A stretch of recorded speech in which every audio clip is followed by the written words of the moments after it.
Right. Is the mic actually working? That's the fucking good question, first of all. Okay, I think it should be working now. I think. God, this fucking StreamYard thing is hard to do at times, isn't it? Right, edit mic settings. Nope, that's not it. Okay, I think, yeah, that's it. Okay, cool. I'm live, and we're live for another preview. Aston Villa again. We did play him a couple of weeks ago at the start of December, and now we got him at the Emirates. So, like the video title says, it's Good Evening Part 2. We've obviously seen Aston Villa beat Chelsea in that second half. They probably could have had even more goals, but they're playing us again. Do I think it'll be a different outcome this time? I think it will, depending on obviously what's Arteta said in his press conference. Because we know just got lots of waffle, so I kind of want to know what happens in regards to injuries. Cool, I got it here. Right, okay. Right, let me actually pin that so I can actually do two things at once. I can read the chat and I can actually see the notes as well. Okay. I think the best thing is to start off is probably Aston Villa. Aston Villa, they've won, 12 games in a row? 11 or 12 games in a row, something like that. That is, first of all, you got to big up Unai Emery. Unai Emery has gone into this season. I'm pretty sure they never even scored a goal for their first, I don't know, however many games it was. And he's turned it around, and they've won like 13 out of their last 14 Premier League games. I saw that stat earlier as well. The fact that they can do this, the fact that they've just done that as Unai Emery, because look, Aston Villa have got a good team, don't get it misunderstood, but for Emery to have this team in a title race, and to be fair, I remember when it was 23-24, they had the chance to go top of the league. I remember. I think that they had beaten, was it Sheffield United at the time? They would have gone top of the league for Christmas. And to say that about Aston Villa is crazy, but when you've got consistency like that, and with how shit the league is this season, it's not surprising. If you put a run together, you can find yourself, and you can fuck around, and you can find yourself in this top 4, top 5 situation when the season's like, around Christmas. And to be fair, they fucked around and they found themselves in the title race, winning 13 out of their last 14, 12 out of their last 13, whatever it may be. They've done that, and they've done that to massive credit, not just Emery, but to their players as well. And we've got to face them again because they beat us to go 3 points behind us. And I'm pretty sure they are 3 points behind us still, because they've not dropped any points since. And obviously we've won our game since. Aston Villa are, they're 3 points behind us. And if they beat us at the Emirates, if they beat us by 3 goals or more, if they beat us by more than 3 goals, they go top. So, do I think they will beat us by 3 goals or more? No. Can they beat us? Definitely. Aston Villa has shown it on this run. They can beat us, City. They can beat, what should we call it? Who else did they beat in this run? They beat Tottenham as well. Oh, yeah, they beat Tottenham away from home. And like I said before, they beat Chelsea. They're also in the Europa League. And I'm pretty sure they're on course to qualify.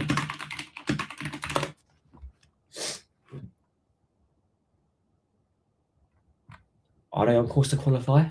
I'm pretty sure that they did lose a game, I think.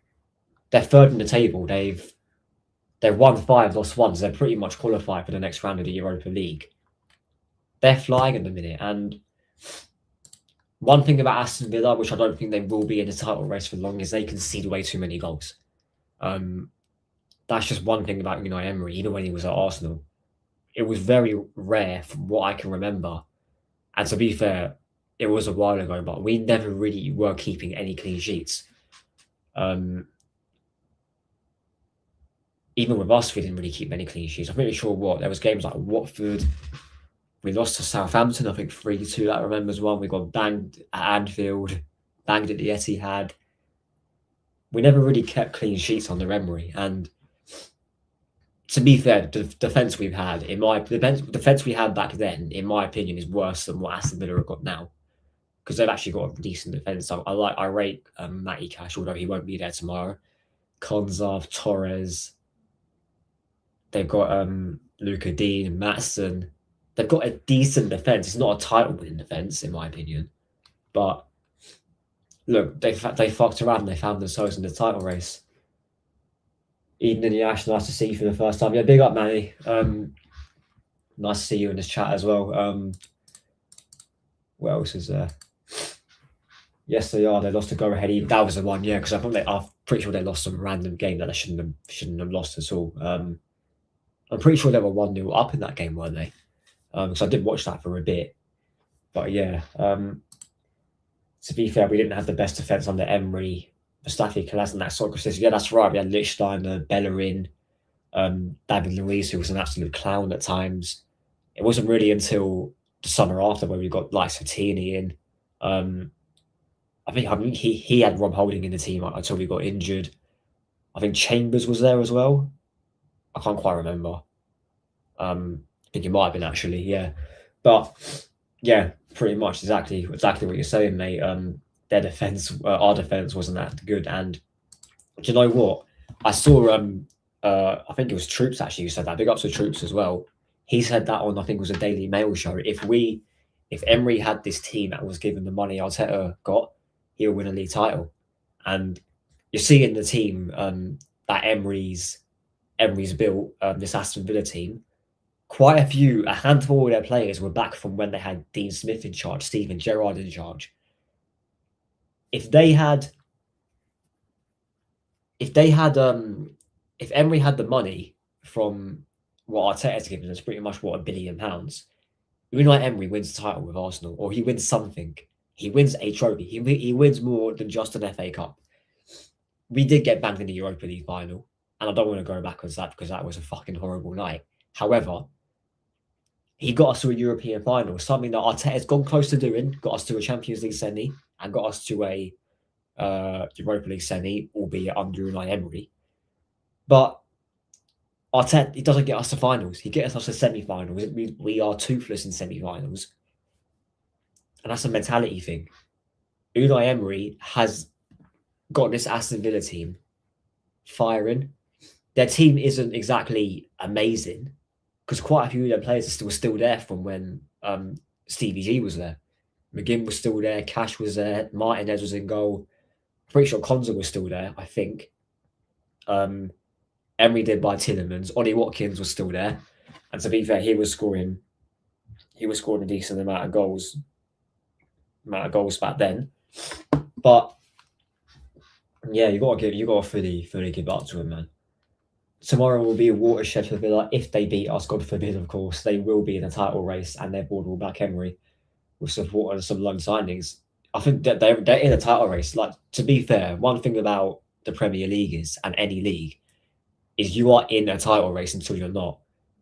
Chelsea you could say they were in a title race because I think if they had beaten us when we drew to them, they would have been like 3 points behind. So they were in a title race. The problem is Chelsea is shit. Their attack is not good. Their team is massively overrated. And they've had an absolute horrible month. And now they found themselves out of the title race.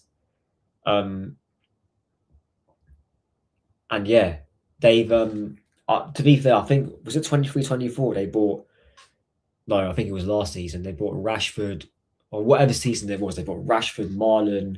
They bought Asensio. I think they were all loan signings as well. So Aston Villa do have the ability to back Emery. And to be fair, they were some smart signings that they made. Just subscribe. Yeah, big up, Manny. Thanks for that. Thank you very much for that. And like I said, yeah, Martinez, Konza, Mings, McGinn, Barkley, forgot about him. They were all from the Dean Smith era. And how long ago was that?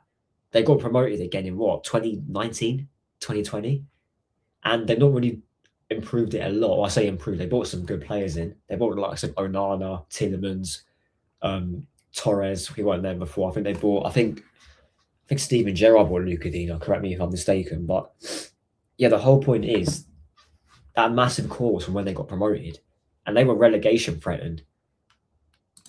Gerrard really mucks Villa up for them. They did, and that's what. And all this shows, right, is that with a good coach that can coach, you can coach these players to be better. And to be fair, they have got some really good players.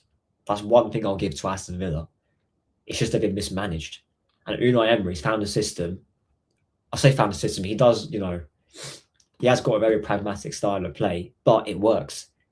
He gets goals, and they are hard to beat in some games. Yes, there are some games where they do get sliced open. That's just what Unai Emery likes to do. But yeah, and I'm pretty sure, it was last season, Rashford, Asensio, and Jesus Christ, Disasi. You forgot about him. Yeah, so that's what I mean. He got those players on loan, so he was backed. And to be fair, if it weren't for an absolute worldie from Donnarumma and that second leg, they would have got to a Champions League semi, and they would have, pretty sure they would have played us. Yeah, because they would have played us in that semi-final. So Emery has taken his team closer and closer. And this is what you call progress, right? Because he took over from when they were the 16th or 17th. And look at where he has them now. Arteta took over, fucked about with the team, got us 15th. And people are going to say, oh, but we were 15th. Yeah, he took us there. And he spent so much money ever since that we're just a spicy Tottenham. We're just a nearly team. But yeah, enough of Aston Villa. Let's get on to our actual club, the Arsenal, because we play these lot. We play these lot tomorrow, and Arteta has done his press conference. He has talked about Calafiori's injury. A lot of waffle in his press conference, because that's why I get it from the BBC website, because I can't be asked to hear this guy waffle. The amount of questions that the media are asking, and they've got nothing to do with the actual game itself. This is why I like actually listening. This is why I like reading this this page. So he did get asked about Calafiori, because I'm pretty sure, because I was confused, because I saw Lewis Skelly walk out of the tunnel, but turns out Calafiori took a knock in training. Hopefully it's not too bad, because I think Calafiori's been one of our best players this season. He actually has, and that's one thing about Calafiori. I did always question his defensive ability. However, he has improved defensively this season a lot, and he has had some bozo moments. To be fair, most of our defense has bozo moments, but yeah, you've got to give it up to him. He has actually really improved quite a bit. So we just suffered an awkward knock on Boxing Day. That was why he obviously came out of the team late. On Arsenal's mountain injuries, we have survived 6 months already. There are another 5.5 months to go, so hopefully it gets better. The good news is that we have Gabriel back 100%. Good to see Gabby back. That's what we need. When we lose one, we need another back. We need another to come back. And look, I spoke about this in a video in the Brighton game. I think it was from the Brighton match reaction. These injuries, they genuinely, right, they need to be investigated, honestly, because what I found is, like, I'm thinking back to when I've been supporting Arsenal. The injuries that we get, they always happen. Like, there's never a season where we don't get injured, and you can't just put that down to the manager or just luck. Or to be fair, you can put it down to the manager, and I kind of do, because there must be something we're doing in training that isn't right. Do you get what I'm saying? Because Thomas Partey never got an injury at Atletico Madrid. He came here, he was always injured until his last season. Calafiori, I'm pretty sure, to be fair, I think Calafiori did have a bad injury record, I think. And he did struggle in his first season.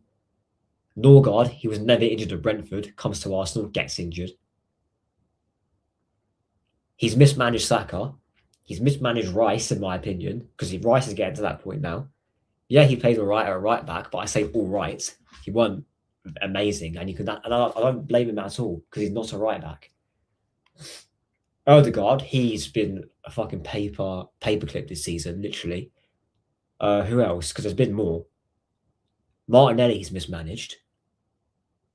Gyökeres was out. I'm pretty sure Gyökeres' injury, he didn't have a massive injury record at Sporting or at Brighton or at Coventry. Correct me if I'm wrong. He's obviously he was injured for quite a while. Mikel Merino, literally first action he came to the club, broke his shoulder. We never saw him until PSG in the group stage. Even you got to think what is going on, and I think people are still having to sort of people are waking up to this, because look, it just happens way too much. This is a PR roast, it's not a PR bruv. No, big up Manny, that's crazy, bruv. What really worries me is that about us, the prospects of once again fielding a patched up, half fit defence. To be fair, I think it will be Gabriel Saliba. They'll be back. With Calafiori being out and Lewis Skelly playing, because Lewis Skelly never played 90 minutes. I think he will start Hincapié. I think he only will because Aston Villa, I think they will try attack the flanks. They will try, although Matty Cash isn't there, they will try play around us and not through us. So I think he will start Hincapié, just because it's Aston Villa. And I think Arteta just having PTSD from when we lost to them. I think he will start centre back on the left. I still have bad memories of 2 years ago when we lost at home to Villa. So do I, mate. Who also had Cash and Kamara not playing, and Douglas Luiz was also not available. We had Gabriel Saliba playing too. I agree with that. I think that was down to mentality. We knew we had to win that game. We knew from that point when we drew to City at the Etihad, we had to win every single game to win the league. And we obviously peppered them in that first half that day. And then second half, we folded. I think that was down to mentality because we bopped Aston Villa off the park. But when it came to, crunch time, and we had to dig deep and, get that goal in the second half, we didn't. And that was obviously where our hopes faded. They still put a beating on us that day, and the rest. Yeah, I agree. That second half, they fully bopped us off the park. And to be fair, I'm pretty sure Watkins even hit the post as well in that game. That might have not been the same game. I can't remember, but it might have been actually. Yeah, because in the first half, yeah, it was that same game actually. But yeah, listen, honestly, we should be beating Aston Villa. And to be fair, we should have beaten them last season because we were 2-0 up. I'm pretty sure, was it that? Yeah, we were 2-0 up and then defensive errors pretty much cost us. Honestly, I think we will beat Aston. I think we will beat them. We will beat them tomorrow. Problem is, will it be easy? Probably not, because I think we are the game late in the evening. I think we are actually, because there's a hot, yeah. So we are tomorrow at 8:15 along with Man United.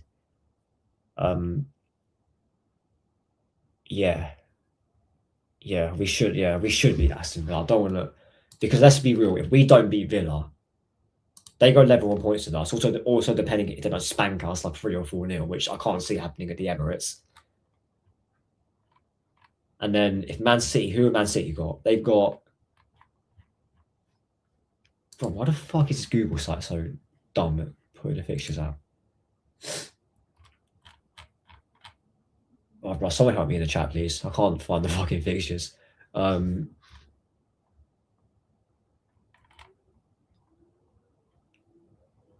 City, they got Sunderland. They got Sunderland away. Okay, that's New Year's Day as well. So yeah, do you know what? I think Man City can definitely lose that. Yeah, Man City. I reckon Man City can lose that. Look, I'm pretty sure. I'm not sure. Is their home record still? Because I think when we played Sunderland, they had a really good. I think they never lost at home. And correct me if I'm wrong in the chat, but I'm pretty sure we've not lost to them. No, they've not lost at home. Sorry, since then. Yeah, they've lost 4 games. One of them was to Burnley. One of them was to City. One of them was to Liverpool. No, they drew to Liverpool. I haven't lost. They haven't lost at home, you know. Yeah, they probably haven't. I reckon City can lose that. Because to be fair, City were they were like a bit under pressure. To be fair, at Forest, but they obviously had the magic with Cherky in that.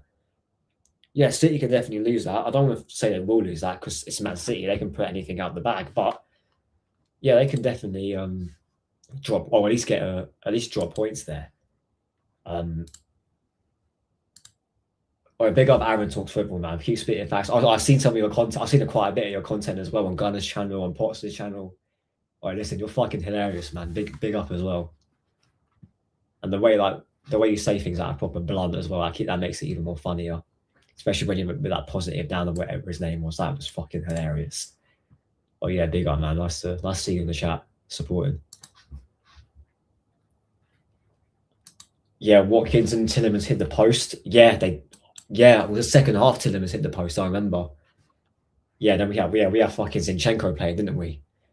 Christ, I remember that now. Yeah, Leon Bailey peeled off a Zinchenko at the back stick. Yeah, brilliant. I'm predicting a 2-2 draw, same as last season. I can see that happening. To be fair, I can see every scenario happening. I don't think we will drop points. I think we will beat them. But look, I can see Villa popping us. I can also see it being a stinky game because they're going to set up to be hard to beat. Because the onus is on us. We're at home. It's not going to be like how it was at Villa Park because they were at home. They had the crowd behind them. We had a proper makeshift backline. The onus is on us to win because they've beaten us this season. They put themselves into this situation. It's down to us to actually go take the games to them. Which this is Arsenal, so we've got to see what we can do. Yeah, City has Sunderland on New Year's Day, so we've got to avoid defeat to end 2025 top. Exactly, and also in 2026 FA Cup kicks in. We've got the what should we call it? The Champions League semi. Christ, Carabao Cup semi against Chelsea, which I'm looking forward to. It's a semi-final. It's a chance to get into a final for once. But yeah, I don't think City will lose to Sunderland, mate. I saw them play against Leeds, and Leeds in the second half rips them apart on the counter. Sunderland City should win, having spanked them at the Etihad. I hear that. To be fair, I never watched the game against Leeds, but it's just a game where I can see Sunderland dropping points. I think, to be fair, against the big teams, they've done all right this season, apart from Man City. And even the game at the Etihad, they had the Xhaka shot that hit the post. And was it Isidore that went through on goal against Donnarumma? And they had chances that game. And depends when that game is as well. Is it an evening kickoff? Because that does play a part. Whether people believe it or not, it definitely plays a part in results-wise. Yeah, it's at 8 o'clock on a Thursday. That can happen. And to be fair, I do hear it. They haven't got their players for AFCON. That's a good point. I'm not too sure as well as to when. So I'm not sure who's from what countries. I'm not really be keeping up with AFCON if I'm being completely honest. But yeah, I do see it as a game just where City can drop points. It's just whether they do or not, which we've got to wait and see. But yeah, big ups to Aaron as well, man. Come on. But yeah, my starting 11 for this game, based on what Arteta said and based on what he done on Saturday. David Raya in goal, obviously. Gabriel. I think Gabriel will start. I just see Arteta being the type of guy to push him back into the 11. I think he will start Hincapié at left back. At right back, God, plus Timber at back, is he? Oh no, probably will be Declan Rice again at right back, isn't it?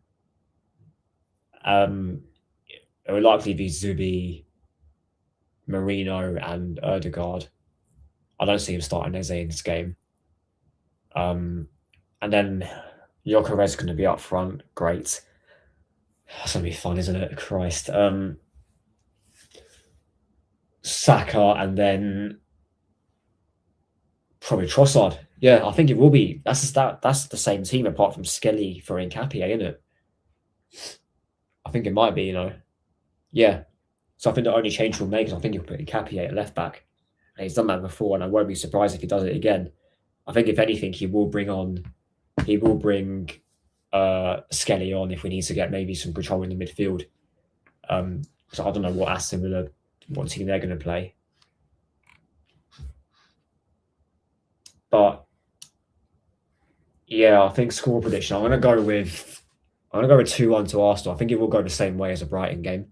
Because to be fair, Brighton, whether that absolute worldy save from David Raya, that could have been a whole different story. And I want to say this as well: own goals, it's got to stop. Seriously. Yes, we did force the luck in terms of getting the goal from the set piece,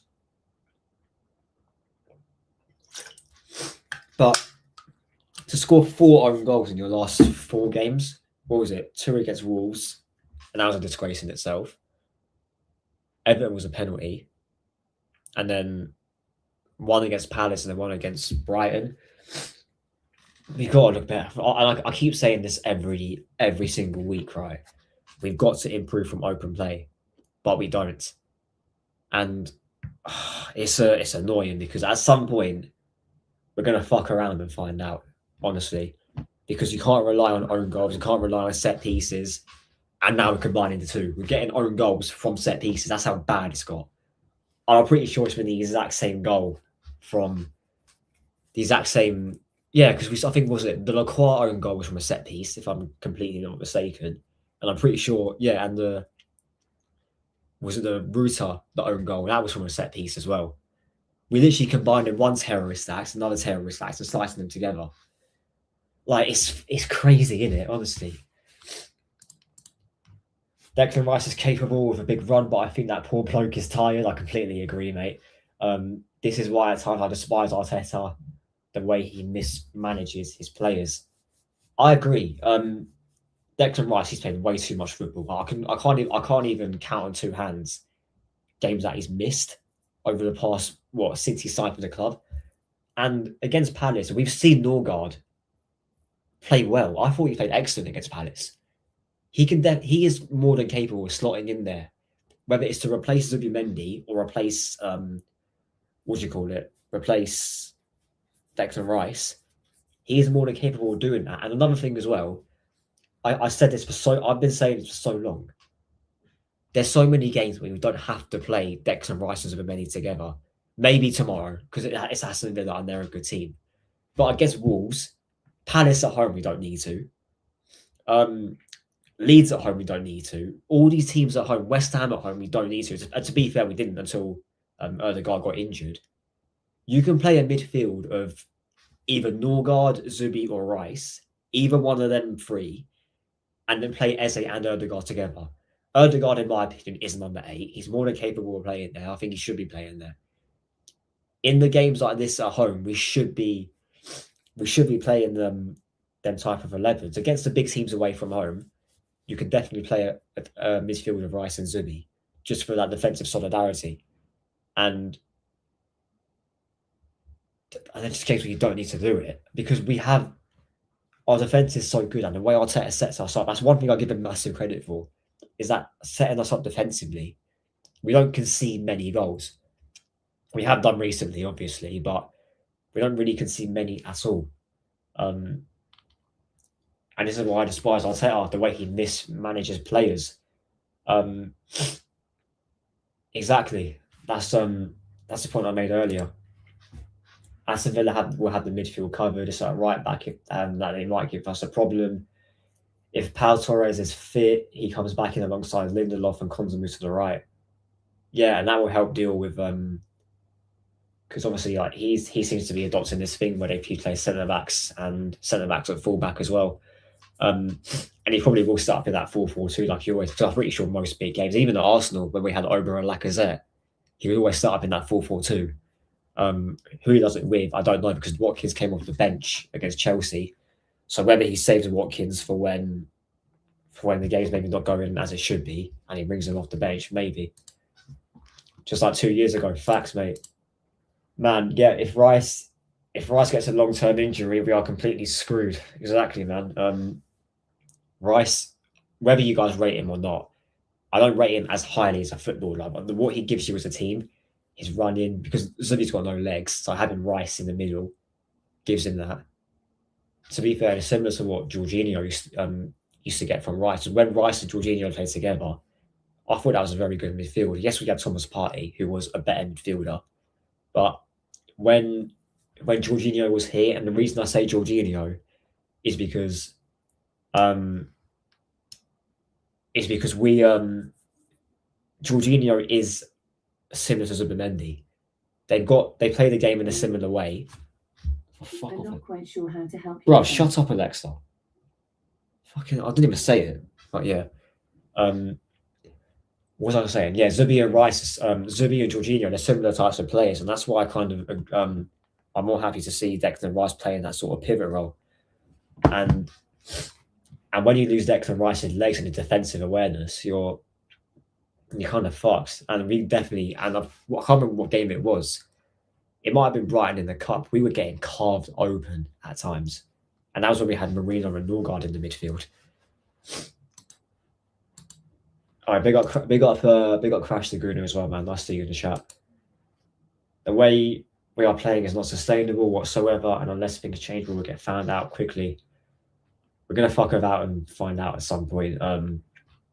Honestly, mate, I'm sick of the arrogance of Arsenal fans, the online calling for revenge and letting their bitterness towards Emery be shown. Those people are the ones who give our club fan base a bad name. Bro, honestly, they're like fucking girls, aren't they? It's like when you have a fucking girl, yeah, and then she leaves you, and then all she does is go to your fucking mates, go to her mates and start chatting shit about you. When literally 3-4 weeks ago, you were the best thing she's ever fucking had. That is literally how Arsenal fans are viewed online. They're all fucking cucks, mate, honestly. And there's only a certain people, like the ones in this chat are proper, 100%. The rest of them, on the other hand, are questionable blokes or girls or mixes, if you want to put it that way.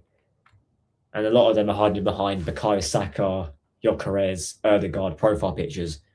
And the fact that they can't even put their own face on Twitter says a lot about them. And to be fair, I spoke about this with someone the other day.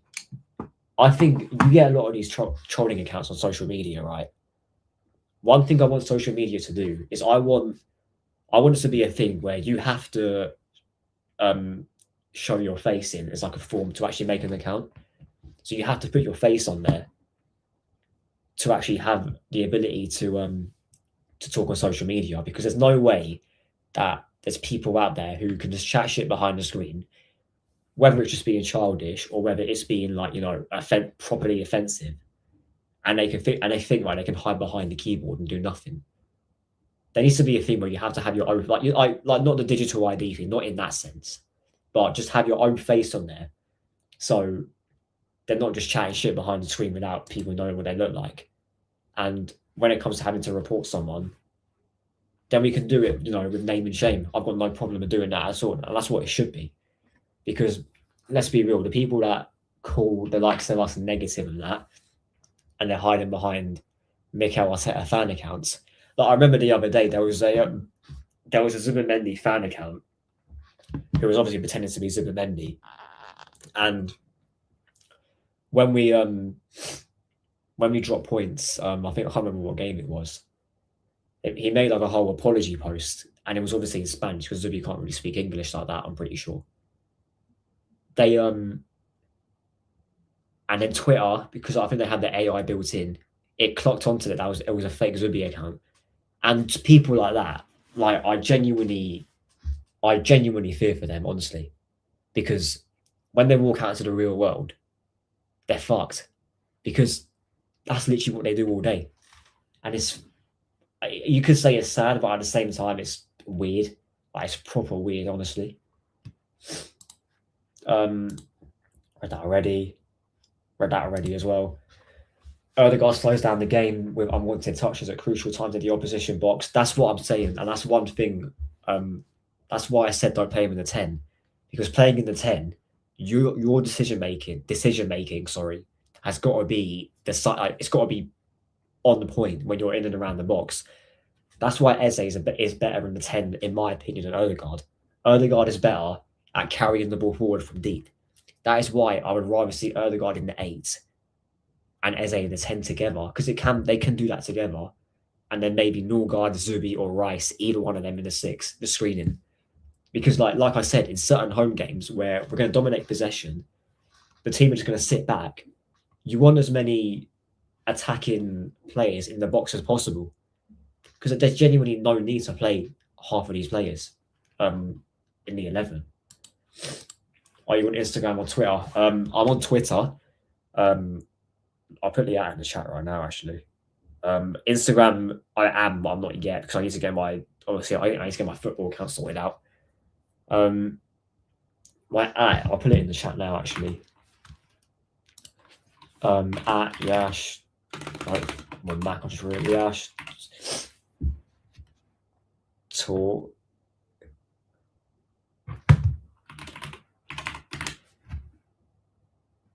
That is my, I'll just stuck my Twitter in the chat. So if you want to go follow that, go ahead. I will try to find a way to put the actual link in my channel, but I think it might be in my bio, actually. It might even be in my YouTube bio. Probably not, because I'm so unorganized when it comes to this stuff. But it's probably not, but there will definitely be there would have been one video at least where I did put my Twitter and my TikTok. So I've got my TikTok, if I can push my phone's on silent. Got a TikTok on the actual post page itself. So there's my Twitter page is on the blue link in there. And then my TikTok is the QR code here. So you can go follow those. And yeah, we've also reached 250 subs recently as well. Which I'm so thankful for everyone that's, who's been supporting the community. And it's a community we're trying to build from the ground up, because there's a lot of people that have similar thoughts to me, a lot of people that don't have similar thoughts to me, but we can have a good chat and we can have a good talk in the chat like we are now. And that's what I want to build. I want to build a community where we can talk all things, not just football, because yes, it's mainly a football channel, but this channel has so much more to offer in the coming years, and we definitely will live up to that. It's just getting me having consistency in doing it, and you guys supporting, which both are happening at the minute. So big up to every single one of you who have come in and out of the stream. And it's been almost 40 minutes as well. It's been, to be fair, I only planned to go live for about 20 minutes, but we have ended up doing a little bit more, which, to be fair, it's been lit. It's been proper lit, and I know quite a few other content creators, they're live at the same time. So I appreciate every single one of you who are in the community supporting as well, whether it's just tuning in, hitting a like, commenting, whatever it may be. Every little thing is a big thing when it comes to YouTube, especially with the algorithm, how it's absolutely fucking bugging at the minute. I've just seen your notification pop up, man. Big up, man.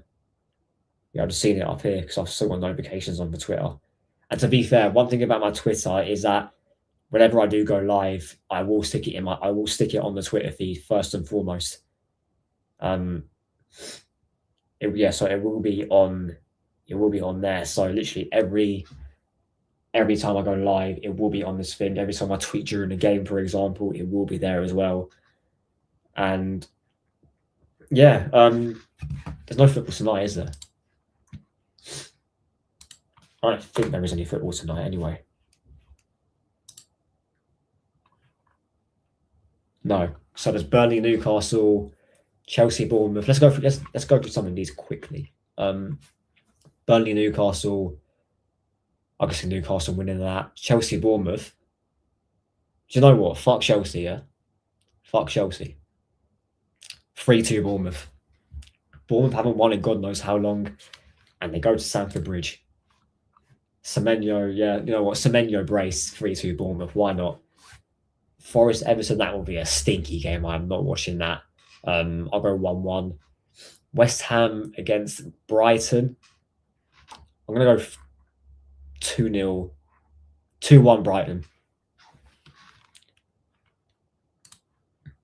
No. don't know what happened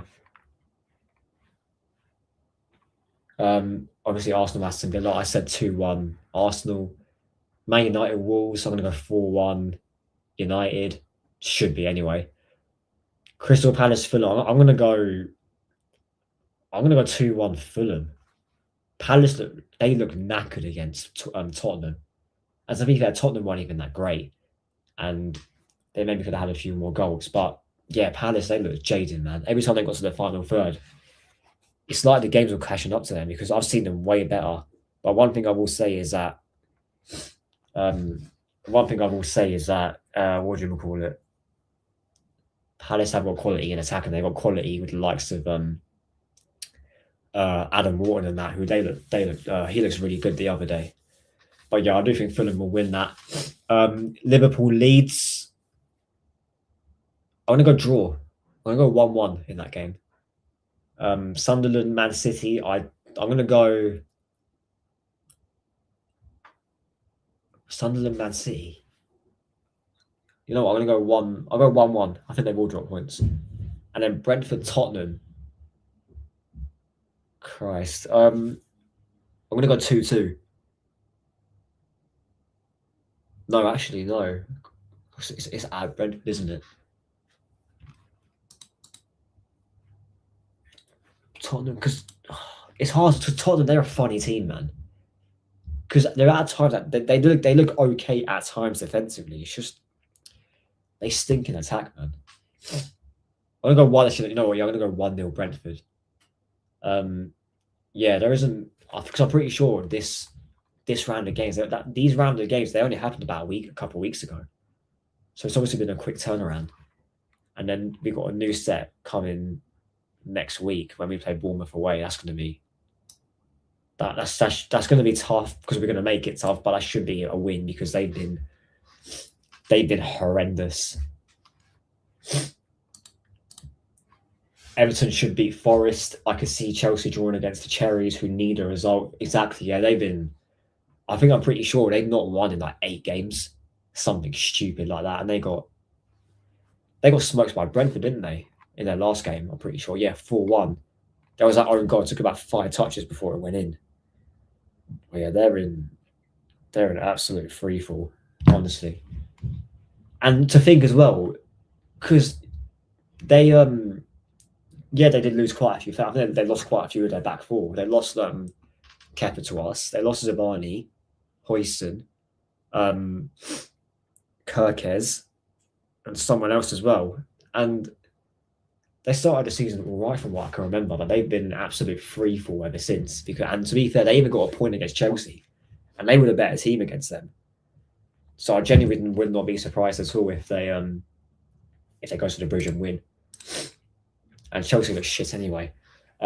Crystal Palace, they look knackered. Exactly. I think they're focusing on the Conference League and defending the FA Cup. I hear that as well, and I'm pretty sure they got to play a playoff round as well in the Conference League, which, look, I've always said their squad. What am I getting? A fucking WhatsApp's going off randomly. I don't know what's going on. But yeah, their squad, it's not built to play play midweek games. It's just not built for that. And that's obviously them being Crystal Palace. They weren't expected to be in Europe last season. They won it because they won the FA Cup, and fair play to them.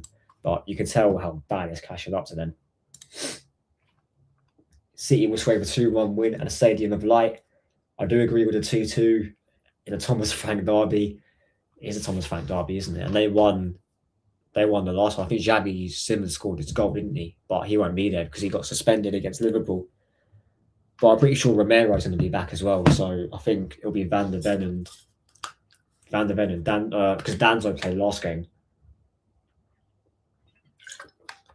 So it will probably be Romero coming back in. He was a fucking idiot for what he done in that game. But yeah, that's it really. The next round of games, because when does FA Cup kick in? It's not a week after this, isn't it? The third round kicks in soon. So I think it's the week. So we've got 2 more sets of Premier League games, and then we've got FA Cup, it seems. And I think we've got, is it Portsmouth? If I can even find us. Yeah, we've got Portsmouth away in the cup in a couple of weeks. But yeah, I'm going to end it there. It's been a proper good show. Let's go make this thumbnail as well for this thing, because I normally do it before, but probably have to end up doing it after. But yeah, that's going to be it for me. Big ups to everyone who has tuned in into this chat, who have come in and out as well. But yeah, match reaction will be out tomorrow, and then then we look forward to the new year. Whether the new year for Arsenal will look any good or not, I don't know, because normally around this time we absolutely fold. Will I be bringing guests on for a panel show soon? I want to do that at some point. I've got my apprenticeship starting soon as well, so I've got to balance that and then this as well, which I definitely will, because I've balanced A levels in this last year, so I managed to do that. So I think I will be able to do that. But yeah, bringing in panel shows, I will definitely try do that at some point. I've got to sort of reach out to other content creators, but that's something I definitely want to do 100%, because whenever I watch them as a guest, they're funny as fuck. And yeah, it's good to get other people's opinions, whether you agree with them or not. It's always good to have conversations like this. And yeah, good stream. I'm glad I joined in. Happy New Year. Yeah, big Happy New Year to you as well. And Happy New Year to everyone watching as well. I'm going to end it here. I've got to go get some food because I'm fucking starving. But yeah, listen, like the stream, subscribe, share, do whatever you guys have to do to help this channel grow. I say this every video. I will continue to say it. I work with OS Talks Football. We've got a stream tonight at 8. Join in if you're free. I love to do that, but I've got a busy day tomorrow, so I've got to be up for an early start. But I appreciate the invite, man. And listen, you've got my Twitter. We can definitely we'll definitely sort something out soon. Like I said, my Twitter is in my bio. If anyone wants to do content with me, then feel free to reach out, and then we can get something sorted out. But yeah, I'm gonna go now. Big ups for everyone who has watched, and I'll see you lot in a bit for the match reaction tomorrow. And hopefully we get the 3 points, and it's not a bad evening.